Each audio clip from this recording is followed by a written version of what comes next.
नमस्कार, आप देख रहे हैं गंगाजल न्यूज और मैं हूं आभा सोनी। फलौदी पंचायत समिति की बावड़ी कला ग्राम पंचायत इन दिनों सुर्खियों में है। एक माह में इस पंचायत से आधा दर्जन से भी अधिक मुकदमे पुलिस थाना फलौदी में दर्ज हुए हैं। इसमें से कुछ मुकदमे दलित समुदाय के आपस में मारपीट करने के हैं, तो कुछ मुकदमों में राजपुरोहित समाज के लोगों के नाम हैं। मारपीट की बढ़ती घटनाओं के कारण इन दिनों बावड़ी कला का नाम हॉटस्पॉट बना हुआ है। परसों रात को फलौदी पुलिस थाने में मुकदमा दर्ज करवाकर बावड़ी लौट रहे लोगों पर रास्ते में हमला हो गया, जिसमें कई लोग घायल हो गए। इन घायलों को हॉस्पिटल में भर्ती करवाया गया है। दर्जनों लोग कल से पुलिस थाने के सामने धरने पर बैठे हैं। इस मुकदमे में बावड़ी कला के सरपंच भैरव सिंह राजपुरोहित को भी आरोपी बनाया गया है। हमने इस संबंध में सरपंच भैरव सिंह राजपुरोहित से बात कर उनका पक्ष जानना चाहा। आपको भी वो बातचीत सुनाएंगे, लेकिन पहले आपको बता दें कि आज क्या हुआ। प्रतिनिधिमंडल ने एएसपी लक्ष्मी नारायण शर्मा तथा डिप्टी एसपी पारस सोनी को भी ज्ञापन सौंपा। ज्ञापन में फलौदी पुलिस थाने में बावड़ी कला से संबंधित दर्ज सभी मामलों की निष्पक्ष जांच करने, वास्तविक आरोपियों को गिरफ्तार करने, हमले में प्रयुक्त वाहनों को जब्त करने और पीड़ित परिवारों को आर्थिक मुआवजा देने एवं बावड़ी कला ग्राम पंचायत को दलित अत्याचार प्रभावित क्षेत्र घोषित करने की मांग की है। प्रतिनिधिमंडल को एडीएम, एएसपी और डिप्टी एसपी ने निष्पक्ष जांच का विश्वास दिया है। पंचायत में जो दलित समुदाय के लोगों के साथ सामंतवादी ताकतों द्वारा जो लंबे समय से निरंतर मारपीट की जा रही है, इस मामले में आज हमने अतिरिक्त जिला कलेक्टर महोदय फलौदी को मुख्यमंत्री जी, डीजी साहब, आईजी साहब और कलेक्टर साहब के नाम का ज्ञापन दिया है। हम समस्त दलित समुदाय की मांग है कि पुलिस थाने में जो मामले दर्ज हुए, दलित समुदाय द्वारा जो मामले दर्ज करवाए गए, उन सब की निष्पक्ष जाँच हो और जो भी आरोपी हो, चाहे वो कितना भी पावरफुल हो, उन सबको पुलिस अंदर करे और दलित समुदाय के लोगों को न्याय प्रदान करे। आइए अब आपको सुनाते हैं सरपंच भैरव सिंह राजपुरोहित से मोबाइल पर हुई बातचीत की ऑडियो रिकॉर्डिंग। सर, एक्चुअली में क्या हुआ कि मेरे 15 मार्च को चुनाव हुए, उससे पहले ये पुरानी घटना है। 25 मार्च को ये आपस में लड़े। ये एक आबादी की जमीन है, जमीन के झगड़े हैं और जमीनों में राजविरोध। हाँ, जमीन आबादी की जमीन का झगड़ा है। आबादी की जगह का है जो पंचायत के अधीन आती है। नहीं, मैं समझता हूँ जो आबादी का झगड़ा है वो इन दलितों के आपस के बीच के अंदर है, मेघवाड़ों में। हाँ सर, वो क्या हुआ कि राजविरोध भी इन्वॉल्व में, उसमें 4-5 प्लॉट राजविरोधों की भी मतलब दलित समाज के हैं, उन्होंने उनको दिए। उनके कोई पैसे कौड़ी में क्या भाई उनके कम दिए, ज्यादा दिए, आपस में ये झगड़े चल ही रहे थे। और है ये 1.5 बीघा आबादी की जमीन का मामला है। ठीक है। तो ये तो चल रहा पुराना। मैं एक शमशान का मार्ग है जो हमारे 36 कौम के लिए वो रास्ता है। उस रास्ते पे एक बाथरूम बन रहा था, तो मैं और मेरे पंचायत के ग्राम सेवक जी ने उनको कहा कि भाई अभी आप लॉकडाउन है, इस पे आप अतिक्रमण मत करो, अपन नाप तोल करवाएंगे। ये रास्ता शमशानों का है, अपने 36 कौम के लिए रास्ता अपने को चाहिए। तो उन्होंने वो रुक गए और रुक गए। जैसे ही हम वापिस मुड़े और क्या पता उन्होंने क्या मन में आई, कुछ औरतें, कुछ देवराम ने मेरे पास आया कि भाई ये मेरा प्लॉट है, और सीधे उन्होंने गाली गलौज तू में शुरू कर दी। उसने रिकॉर्डिंग भी की उसी 11 अप्रैल को, ऑडियो वीडियो भी बनाए। 11 मिनट का ऑडियो उन्होंने बनाया। मैं क्या बोलूँ उसमें क्लियर मेरी लैंग्वेज भी है, और वो मेरे को कह रहा मैं घर आके आपको सुरे से खत्म कर दूंगा, मार दूंगा। तो मैंने फिर भी कहा, मैं क्या ऐसा नहीं है। फिर औरतों ने कहा कि सरपंच आ गया, इसके परेशान करे, इसको कपड़े फाड़ दो। अच्छा। ये बात मेरे पूर्व सरपंच है सुल्तान सिंह जी, इनको बेगवंशी बंधुओं को गुमराह कर रहे हैं। ये चीज तो क्लियर होगी क्योंकि सुल्तान सिंह इनके पास में मीटिंगें कर रहे हैं बार बार। अच्छा। क्योंकि वो आमने सामने हम चुनाव लड़े थे, तो ये क्या सुल्तान सिंह के पक्ष में थे। मैंने इनको आज दिन तक कुछ कहा ही नहीं है, क्योंकि चुनाव जीतते ही लॉकडाउन आ गया और हम अपने घर में हैं। लगातार 3 महीने में फुल अतिक्रमण हो रहा है। अच्छा। फिर भी मैंने कुछ नहीं कहा। उसी जगह पे राजविरोध भी कर रहे हैं और मेघवंशी भी कर रहे हैं। तो ये चीज कम से कम 25 जनवरी को ना आपस में लड़े थे। हिंडाल वाले, मेघवंशी बंधु और बावड़ी वाले आपस में मुकदमेबाजी भी हुई। और हिंडाल से 4 आदमी आए समझाइश करने, तो उन्होंने इनके साथ में बावड़ी वालों ने मारपीट ज्यादा कर दी। तो वो जोधपुर रेफर भी हुए।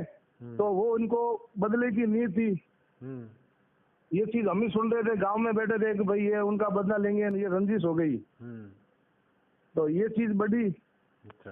कुछ बंधु मेरे पास भी आए थे कि यार हमारा ये प्लॉट का है, तो मैंने उनको मना किया, अब झगड़े मत करो, अपन इसका बैठ करके सॉल्यूशन निकालेंगे। जैसे तैसे मैंने ये मामला 2-2.5 महीने ये खींचा, जनवरी, फरवरी, मार्च, और अब ये जोक से फड़ौदी जो मिले इनसे आपस में, हमारे गांव में एक मुकदमा दर्ज हुआ। हम खुद फड़ौदी थे, फड़ौदी से गांव आए और आपस में पुलिस थाने के सामने शायद सीसीटीवी रिकॉर्डिंग होती दिख जाएंगे। इंडालगोड़ के मेघवाड़ भी थे और बावड़ी के भी थे, पूरे दिन फड़ौदी के थाना के सामने ही। अच्छा। और शाम को ये जागरिया में आपस में ये लड़ गए। लड़ने के बाद में मैं खुद ये लड़ाई की निंदा करता हूँ कि ये बहुत गलत हुआ। गांव में मैं शांति का माहौल चाह रहा हूँ, मगर ये गलत हुआ। हम बावड़ी पहुंचे, फिर डीपी साहब नहीं आए रात को, तो मैंने 3 घंटे में उनके साथ में रहा। मैं कहा सर ये चीज का पता लगो। फिर पता लगे कि भाई हिंडाल के मेघवंशी थे। फिर डीपी साहब, सीए साहब वहाँ रात को गए वहाँ, तो रिश्तेदार मेरे को कहा कि यार 12 राजपुरोहितन, 1 मेघवाड़, सारे बावड़ी के बता रहे हैं। मैं कहा सर बावड़ी का इसमें एक भी इन्वॉल्व नहीं है, आप इसमें इन्वेस्टिगेशन करो, अगर बावड़ी का होगा तो मैं आपको उनको सुपुर्द करूंगा। मगर हिंडालगोड़ वाले मेघवाड़ बिल्कुल हाजिर हो गए। उन्होंने कहा भाई हमने हमारा बदला लिया, पता करवाया। मैंने हिंडाल पूर्व सरपंच साहब से बात की, मैं ये चीज हुई है कि भाई हमारे मेघवाड़ वहाँ जाके लड़ लिए थे जागरिया में, तो मुक्के में सारे नाम हमारे हैं, तो ये तो मैं सरपंच साहब गलत हो रहा है, पूरी एफआईआर ही गलत लिखी गई है। तो 5 आदमी अरेस्ट हुए भाई हमने किया, और अभी एफआईआर में नाम हमारे चल रहे हैं। पूरी कहानी तो ये है। नाम आपके चल रहे हैं, गिरफ्तारियां वालों की। बंधु है उनको पूरा मोटिवेट सुल्तान सिंह जी कर रहे हैं, पूर्व सरपंच साहब उनको। और ये बात डीपी साहब को पता है पूरा। अच्छा, ये सर है पूरी कहानी। नहीं, मैं ये जानना चाहता हूँ कि आज ये जो मांग की गई है बावड़ी कला ग्राम पंचायत को दलित अत्याचार प्रभावित क्षेत्र घोषित किया जाए, क्या आप इसके समर्थक हैं? क्या आप मानते हैं कि ये दलित प्रभावित क्षेत्र है, दलित अत्याचार प्रभावित है? नहीं सर, बिल्कुल। पहले मेरे गांव से बावड़ी हेडक्वार्टर था, 4 पंचायतें अलग हुई है और पूरा भाईचारे से रह रहे हैं। यहाँ ऐसी कोई दिक्कत नहीं है। बावड़ी कला में 100 घर है मेघवंशियों के, 100 ही 100 सब संतुष्ट है। अगर आप चाहो तो 100 के ही आप ना मौखिक बयान ले सकते हो। वो मेरे बारे में वो 100 घर में से इन 2-4 घर को छोड़ के 94-95 घर मेरा फीडबैक ले सकते हो। आप मौखिक आके सर्वे कर लो, भले ही एक घर जाके सर्वे कर लो। अगर कोई कह दे तो दलितों पे अत्याचार, शायद मेरे को दलितों का मसीहा कहा जाते हैं, आप इनके आगे रिपोर्ट ले सकते हो। वेद भवन चैरिटेबल ट्रस्ट फलौदी के ट्रस्टी भामाशाह हेमचंद गुचिया ने अपनी उपेक्षा से आहत होकर ट्रस्ट से इस्तीफा दे दिया है। उल्लेखनीय है कि वेद भवन चैरिटेबल ट्रस्ट शहर की बहुत पुरानी प्रतिष्ठित संस्था है और विख्यात है। गुचिया ने बताया कि ट्रस्टी अपनी मनमानी करते हैं और उनसे कोई राय मशवरा नहीं किया जाता। जब ट्रस्ट संचालन में मेरी भूमिका केवल आर्थिक सहयोग तक सिमट कर रह गई है तो मैंने ट्रस्ट से त्यागपत्र देना ही उचित समझा। उन्होंने कहा कि उन्हें सबसे ज़्यादा दुख इस बात से पहुंचा है कि लॉकडाउन के समय में जब लोग बेसहारा गरीब लोगों की राशन किट पहुंचाकर और खाना देकर मदद कर रहे थे, उस समय उन्होंने वेद भवन ने रसोड़ा बंद कर दिया था।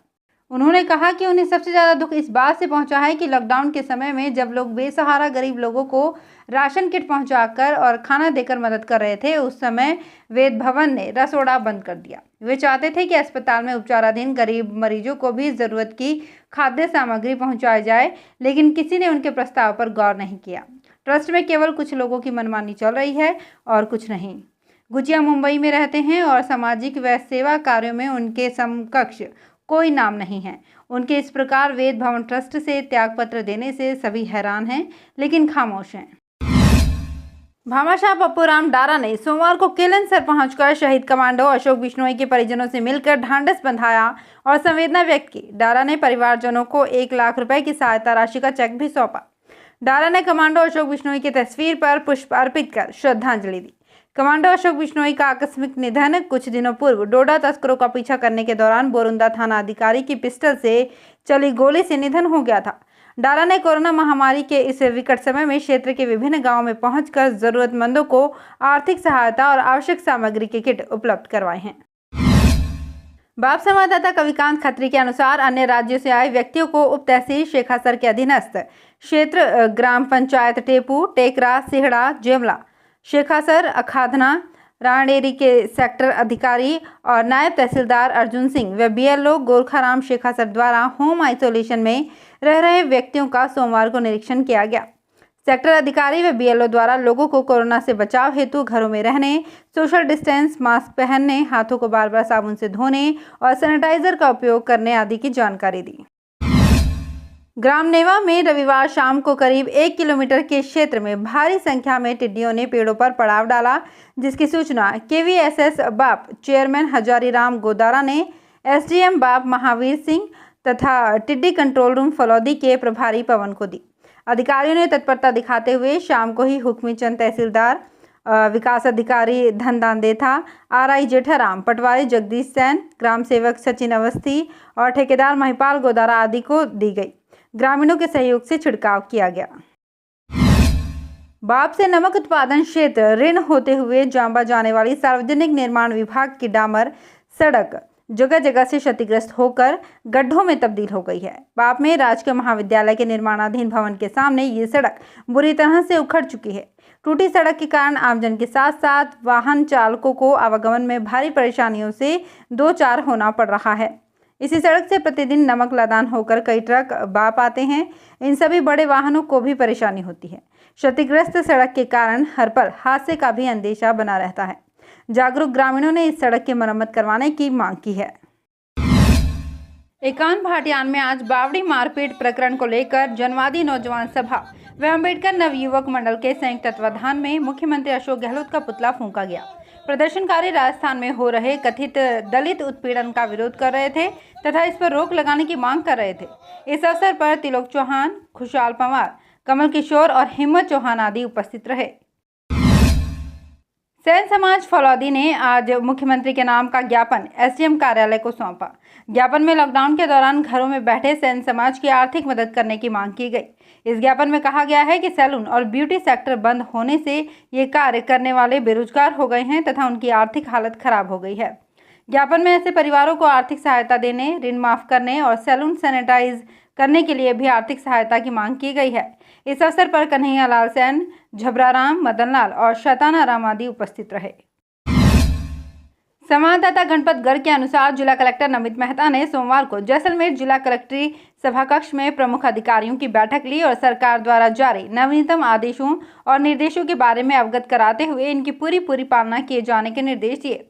बैठक में अतिरिक्त जिला कलेक्टर ओपी बिश्नोई, मुख्य कार्यकारी अधिकारी ओम प्रकाश, उपखंड अधिकारी दिनेश बिश्नोई, उप निवेशन उपायुक्त देवाराम सुधार, तहसीलदार विकास भाटी, नगर परिषद के आयुक्त ब्रजेश राय, मुख्य जिला शिक्षा अधिकारी सत्येंद्र कुमार व्यास सहित अनेक विभागों के अधिकारी उपस्थित रहे। जिला कलेक्टर ने जैसलमेर में 500 शैय्याओं तथा पोखरण में 200 शैय्याओं के कोविड केयर सेंटर स्थापित करने के लिए होटलों को चिन्हित करने का काम शाम तक पूर्ण कर लिए जाने के निर्देश देते हुए सभी संबंधित अधिकारियों से कहा कि वे इनसे संबंधित सभी प्रकार की तैयारियां समय पर पूर्ण करें। विभिन्न अधिकारियों ने जिले की समसामयिक गतिविधियों के बारे में जिला कलेक्टर को फीडबैक दिया। आज के समाचार यहीं समाप्त हुए। गंगाजल न्यूज़ के साथ बने रहने के लिए धन्यवाद। शुभ रात्रि।